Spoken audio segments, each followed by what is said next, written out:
Here we are all plugged up, and over here we have our power switch,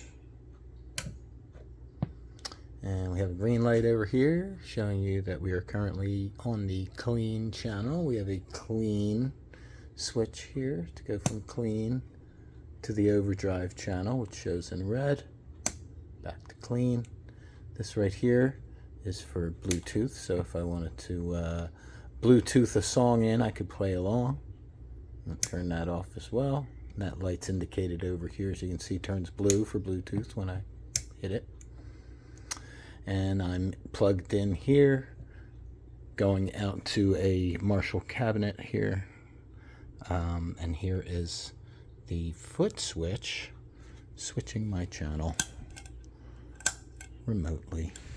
So, I don't know how good this is going to record. I'm not the best player, but I'll give you some tones.